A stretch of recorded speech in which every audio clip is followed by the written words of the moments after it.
God is a living reality.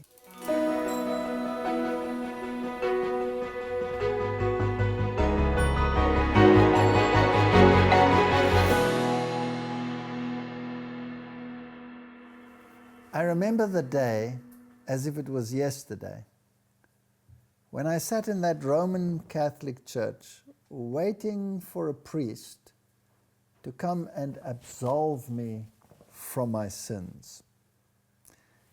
And when he did not come, and I could not communicate with the host that was present, because after all it was a sacrificial host, I needed a priest as an intermediary, I realized that the system cannot provide what it should provide, and therefore to me it became farcical. And I said a prayer, half in desperation, and I said, God, if you do exist, reveal yourself to me.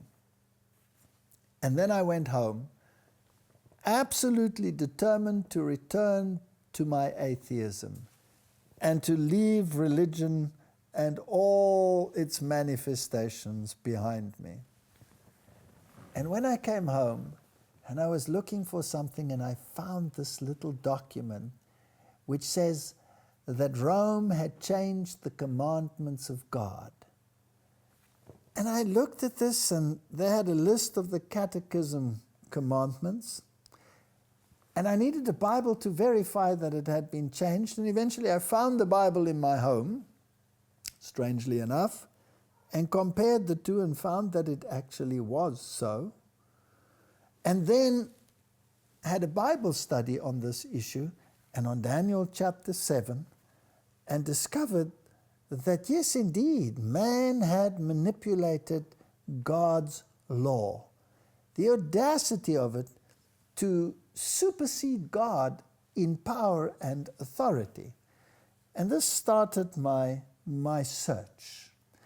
So when I asked that question, I was first given doctrinal information. And then, of course, the manifestations in my home, because I had been involved in occultism, and how God resolved those, and how He led me from one incident to another.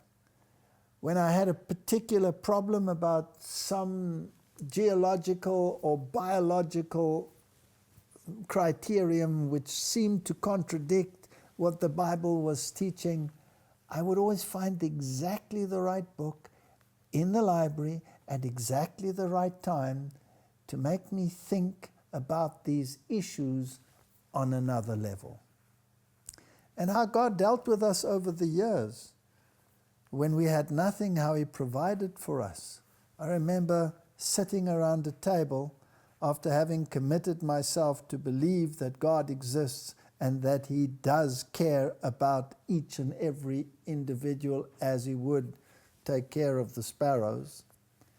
And there was no food on the table, and we sat down as a family, and the children were looking at me with these big eyes, and I said, let's say a prayer. And I said, Heavenly Father, we thank You for the food which we are about to receive. And when my words were cold, there was a telephone call. And the lady on the other side said, have you been to your front door? And I said, no. Why? Because we came in via the garage. She said, go and look at your front door. And I put the phone down and went and looked at the front door, and here was a basket of food. I opened the front door, carried this basket of food in, which some kind people had donated, and put it on the table, and all of us had a wonderful meal. And this was so gratifying. This was such a beautiful example of how God takes care of the little things, how He carried me through university. And whenever there was a confrontation regarding the evolution-creation debate, God would provide a marvelous way out. Or how He opened the way that I could go to the various places in the world, not having any money to finance such things, God always provided every single thing that I needed.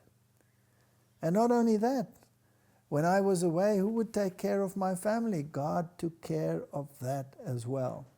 And I have learned to trust Him implicitly. When I was confronted with antagonism on the stage, or even threats of violence against me for what I was saying, God would provide a way out.